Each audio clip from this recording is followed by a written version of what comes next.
Good evening and welcome to India First. All eyes were on External Affairs Minister Sushma Swaraj's address at UNGA in the wake of the Uri terror attack, and the External Affairs Minister minced no words at UNGA. She was unsparing in her criticism of Pakistan for peddling and exporting terrorism. She said nations that harbour terrorists and allow them to operate with impunity are as culpable as the terrorists themselves. She asked who arms them, who finances them and who provides them with sanctuaries. Days after India tore into Nawaz Sharif's UNGA address calling Pakistan the Ivy League of terrorism, Sushma Swaraj showed Pakistan the mirror and told the world that countries that allow terrorists to roam freely have no place in the comity of nations. This comes on a day when India toughened its stand on the Indus Waters Treaty. Prime Minister Narendra Modi chaired a review meeting on Indus Waters Treaty in which, as per sources, Prime Minister said that blood and water cannot flow at the same time. And it was decided that Indus Water commissioners will only meet in an atmosphere free of terrorism. In the wake of Sushma Swaraj's address at the United Nations General Assembly, tonight we will ask, has India made a strong case against Pakistan's brazen complicity in terror activities against India at the UNGA? To discuss that, we are joined by Shashank, a former Foreign Secretary, and Kamaragha, senior journalist. I welcome you both to India First. But before we begin the discussion, here's how External Affairs Minister Sushma Swaraj punched holes into the web of falsehoods that was spawned by Nawaz Sharif in his address at the UNGA. Besides pulling out all stops in exposing Pakistan's track record of sponsoring and abetting terrorism, she also came down heavily on Pakistan state's brutality against its own people in Balochistan. She called upon all UN members to give legal teeth to the fight against terrorism by adopting the Comprehensive Convention on International Terrorism, which is yet to be adopted even 20 years after India first proposed it in 1996. Back home, Prime Minister Narendra Modi lauded Sushma Swaraj for a firm, effective and fine articulation of a wide range of global issues at UNGA. After the terror attack in Uri, Indian diplomatic offensive to isolate and corner Pakistan on the world stage reached a crescendo as Indian External Affairs Minister Sushma Swaraj tore apart Pakistan's credential as a responsible nation and demolished its many allegations against India. Addressing the 71st United Nations General Assembly, Sushma laid bare the reality of Pakistan, questioning its state policy of funding and abetting terror.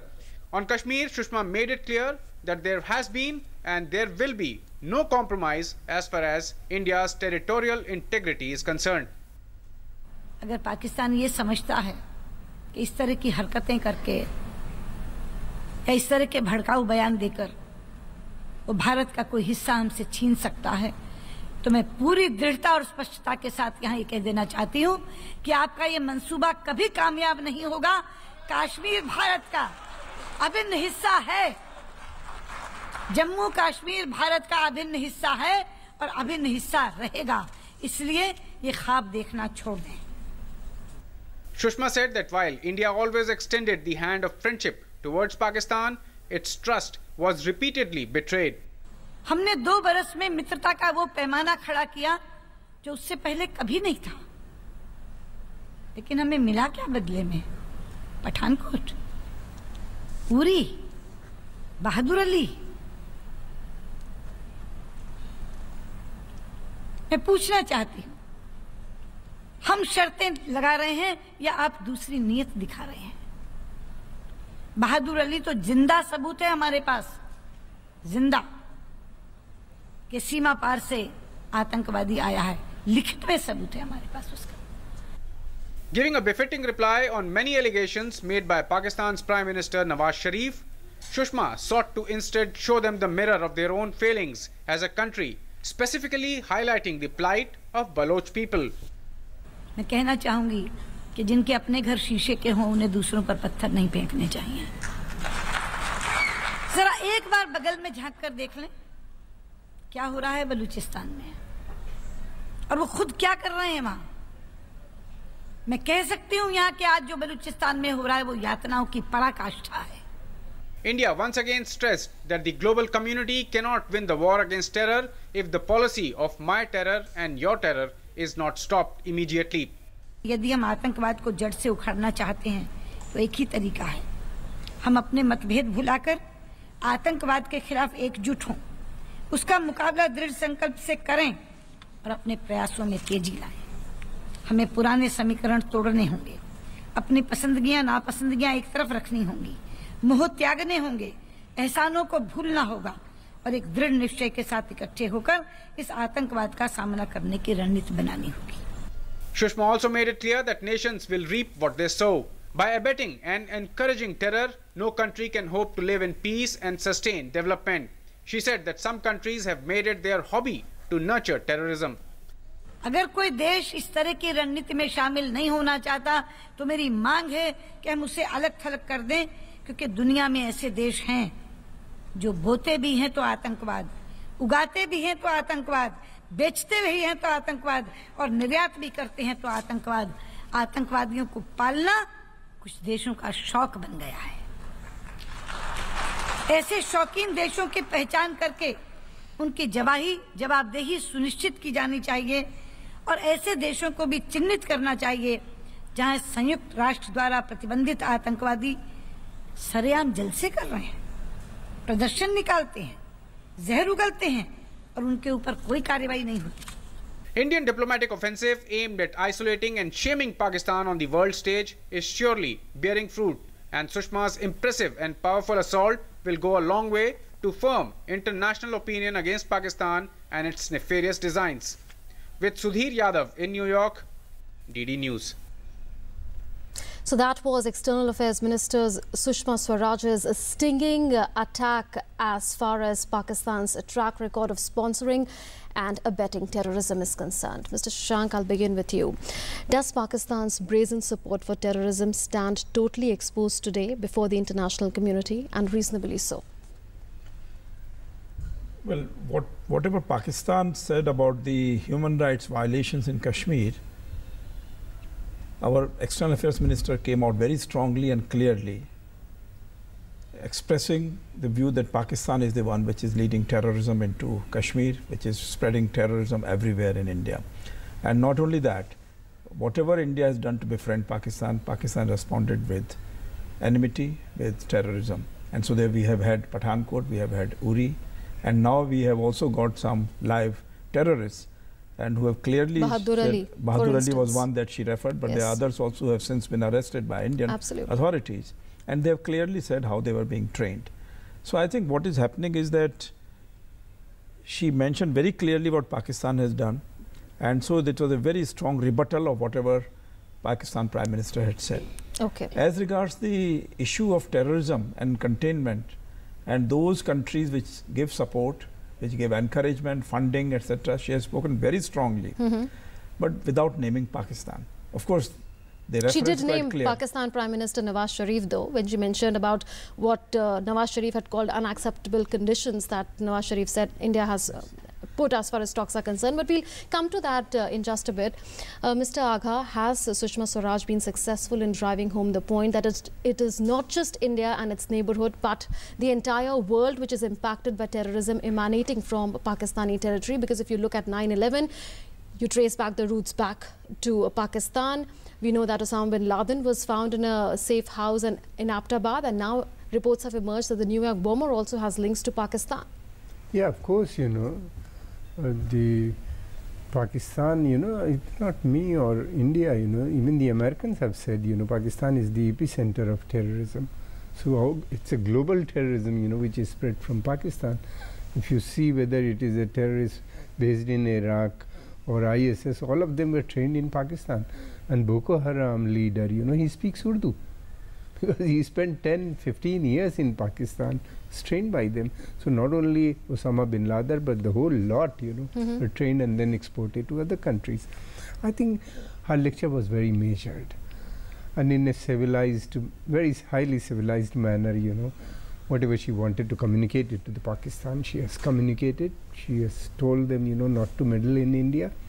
We will not accept this meddling at all.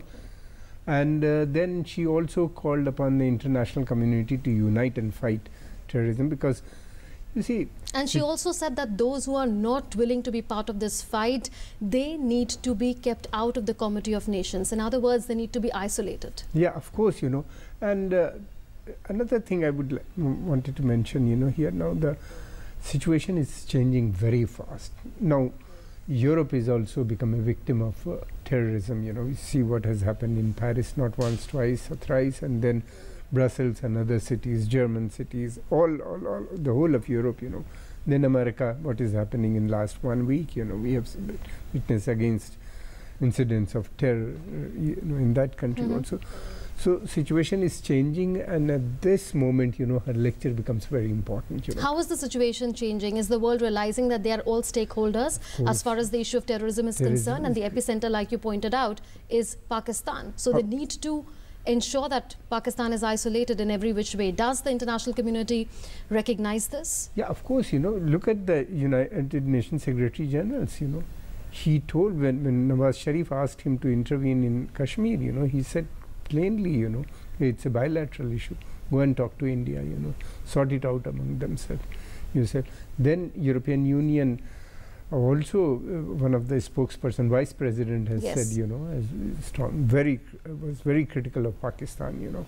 Okay. Now, Mr. Shashank, I'll come to you. Mr. Shashank, when Sushma Swaraj says that not just terrorists, but those countries that harbor terrorists are as culpable as the terrorists themselves, what is the kind of message that she's sending out to the international community? Yeah, because she said very clearly that the terrorists have no bank. They have no means of moving from one place to the other. Or no weapons factories. And no weapons factories. So everything is being done by states. So here we find that the reference is to Pakistan, and she also referred to 9/11. She also referred to the 15th years of 9/11, the other attacks in New York. And there were countries where terrorists had been trained or had been sheltered. But doesn't that message mean that the way you treat terrorists, for instance, there are UNSC sanctions that are put on terrorists and terror organizations. They were put after 26/11 against Hafiz Saeed, against Jamaat-ud-Dawa, against Lashkar-e-Taiba, against many other such entities. Similarly, sanctions should be put on Pakistan, which India has said many times is a terrorist state. Yeah, the reference is to Pakistan as well as to some extent to China, because China has also agreed to support Pakistan. They did not agree to put these terrorists on the Maulana Masood Azhar is what you're talking about. Yeah, they on the terrorist list. So therefore, these are countries which have either given full support to these people, or they are trying to hide the terrorist activities of these people. But are there takers in the international community? I'll come to you, Mr. Ragha, on the proposal that India has made, often overtly, often covertly, of labeling Pakistan as a terrorist state and imposing sanctions on it. You see, there is a resolution also moved in US Senate or Congress, one of these. US Congress, yes. Congress, you know, it was moved there. There are talks are going on, you know. There are, you know, moves. Not only, I mean, India, there is a need, you know, India should take up the initiative at the global level, send envoys, convene international conferences, you know, on this issue, you know.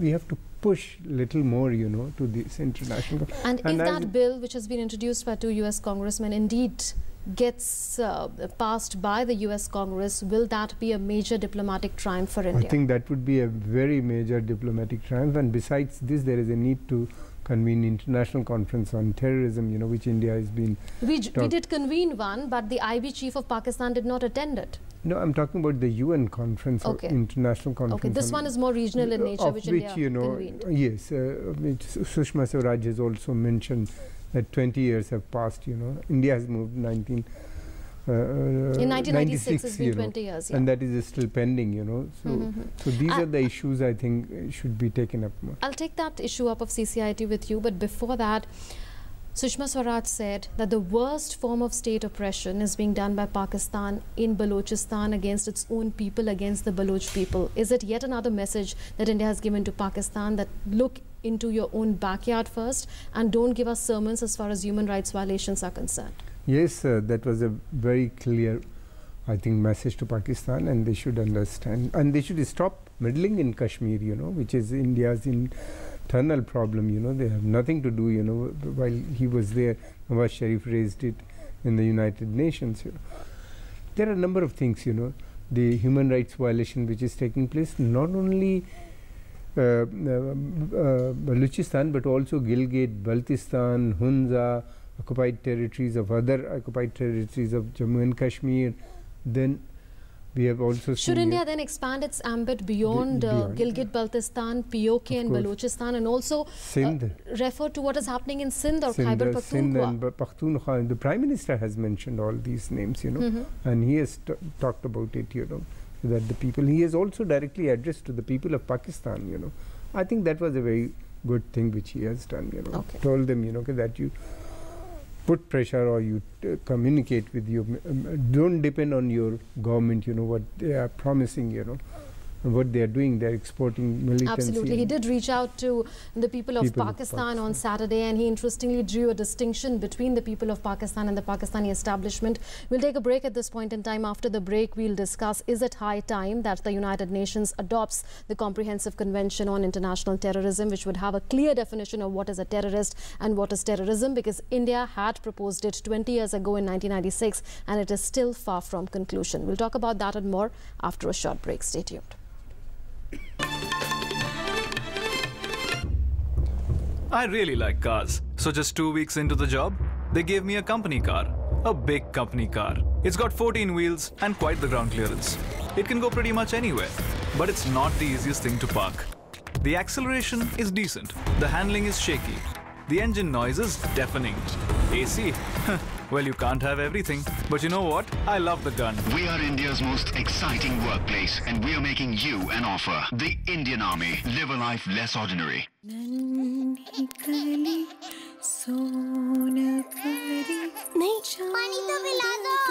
6 महीने तो होने दे। दूध पिए अभी कुछ नहीं। उसमें क्यों नहीं? क्योंकि 6 महीने से पहले कुछ और खिलाया पिलाया तो हो जाएगा ध्वस्त। 6 महीने तक सिर्फ मम्मी का ही दूध, समझी? अरे वाह। इन दिनों अपडेटेड रेज्यूमे रखना बेहद जरूरी है। Yes mine Praful Kumar, major Praful Kumar, para special forces, 3 साल हॉस्टाइल जोन में टफ था। JNK में स्पेशल सर्विस, कुछ नए दोस्त बनाए, कॉम्बैट फ्री फॉल स्पेशलिस्ट, बलिदान के लिए तैयार। जैसा आप देख सकते हैं, I wear my heart on my sleeve and my resume on my uniform. Which other company lets you do that? हम हैं भारत के सबसे एक्साइटिंग वर्कप्लेस और हम दे रहे हैं आपको एक ऑफर। भारतीय सेना, आम नहीं ये जिंदगी। वाओ, नया नेकलेस कितने का लिया? ये तो मैंने पुराने नेकलेस को चेंज करके लिया। पर पुरानी गोल्ड में तो बहुत पैसे काट लेते हैं ना ज्वेलर। अगर ज्वेलरी हॉलमार्क हो तो ऐसा नहीं होता। हॉलमार्क? ये है हॉलमार्क का निशान, यानी ब्यूरो ऑफ इंडियन स्टैंडर्ड्स द्वारा सोने की गुणवत्ता की कड़ी जांच के बाद ये निशान दिया जाता है। हॉलमार्क यानी शुद्ध सोना। हॉलमार्क यानी खरा सोना। गहने खरीदते समय हॉलमार्क का निशान अवश्य देखें।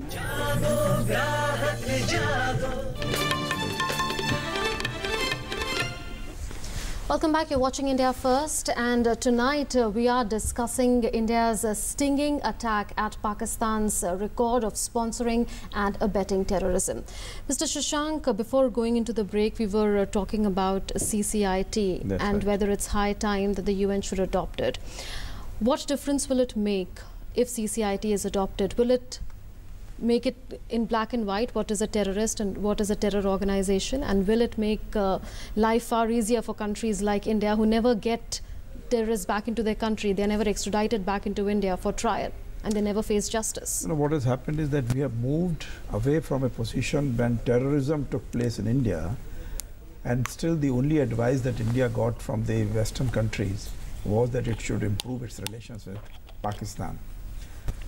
Then we came to a situation where Pakistan-based terrorists started attacking the West. And by now a situation has reached where almost 80% of the terrorist attacks taking place anywhere in the world are emanating from Pakistan, especially in the neighboring countries of Pakistan. Third one would be that if we go for this International Convention on Terrorism, then many of the Western countries which have very detailed legislation in their congresses and parliaments, that sanctions would automatically be included wherever there are violations of international conventions to which those countries are party. Therefore, it will make a big step, because India does not have those kind of regulations of putting imposition of sanctions against countries which violate international Currently, rules. we don't have a domestic legislation. The ME has pointed that out, yes. So, but many of the European countries have that. USA has that.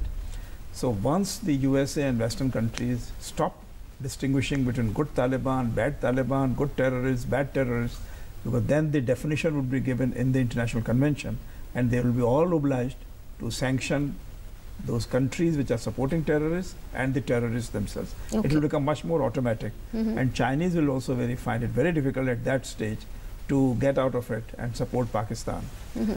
Therefore, it is very important that United Nations and the countries which are suffering from terrorism now really rule out their differences and move ahead to curb terrorism in all its forms. It's 20 years too late already, but Mr. Raghav, Sushma Swaraj also tore into the claim that was made by Nawaz Sharif in his UNGA speech that India, he said, has been putting unacceptable conditions on Pakistan as far as talks between the two countries are concerned. But if India has put a precondition that if there will be talks, the talks will be on terrorism, why should that be unacceptable to any country that believes in humanity? That's the I mean, you are absolutely right, you know.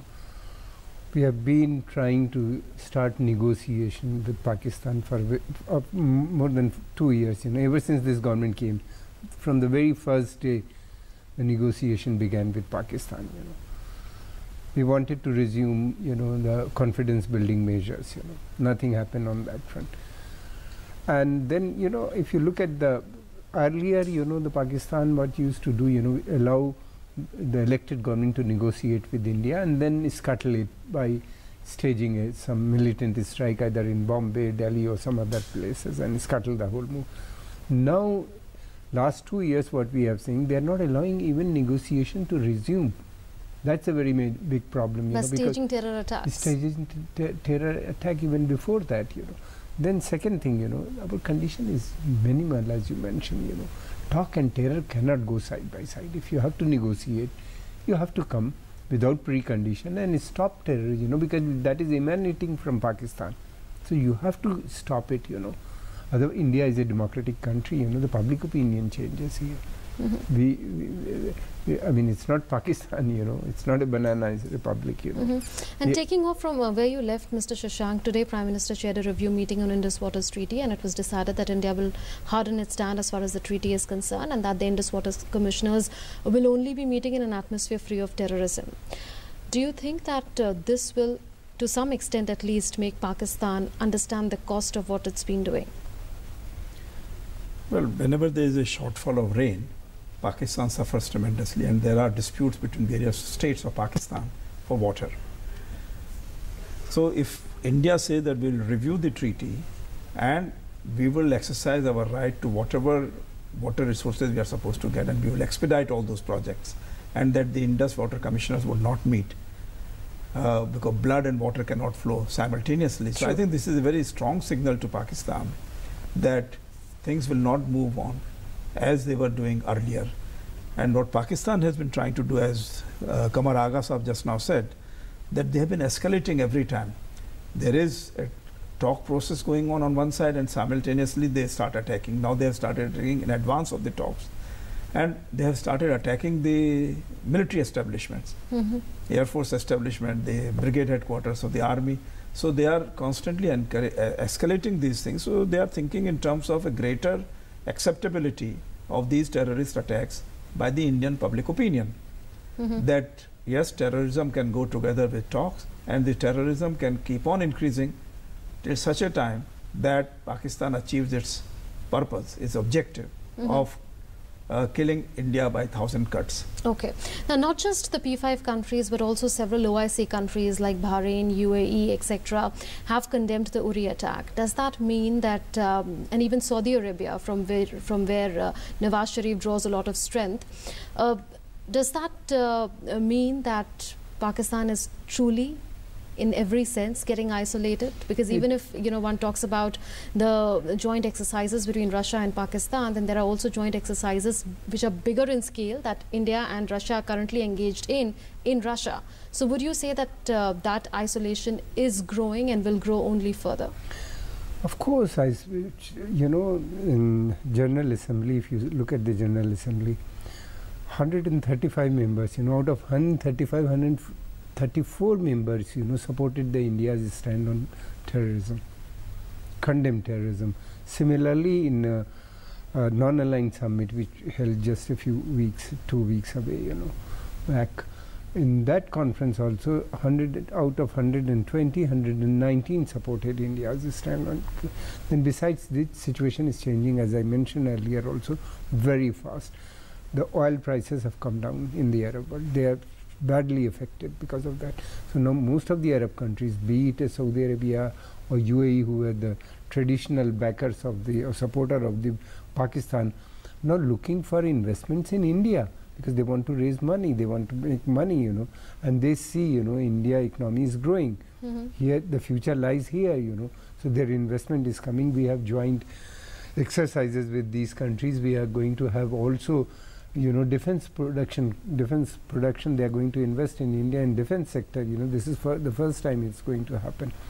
So our friends are only going to increase in their isolation at the same time. They are increasingly isolated in international community. Okay, one last word very quickly on what should be the way ahead for India, because MEA has also said that there is a proposal which is pending. The Ministry of Commerce, in fact, has said that a proposal is pending on withdrawing MFN status to Pakistan. So what are the levers that we can exercise from here on?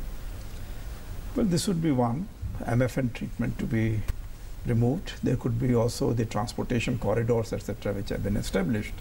They can be brought down, because every time if there are terrorist attacks, then one would be unsure about the safety of these people who are going across. So therefore, one has to really think in terms of bringing down the level of people-to-people contacts till such time as we find that yes, Pakistan people are able to convince the leadership that India should be befriended rather than attacked. That was the exhortation that Prime Minister Narendra Modi had made from Kozhikode on Saturday. But on that note, I thank you, Mr. Shashank and Mr. Aga, for having joined us on India First tonight. So India made the most of its opportunity at the UNGA today, and going by the number of countries that have expressed solidarity with India after the Uri attack and condemned the killing of our soldiers, and the number of countries that spoke out against terrorism at the UNGA, it seems that India has succeeded in launching a strong diplomatic offensive against Pakistan after the Uri terror attack. With that, we conclude this edition of India First. Thanks for watching.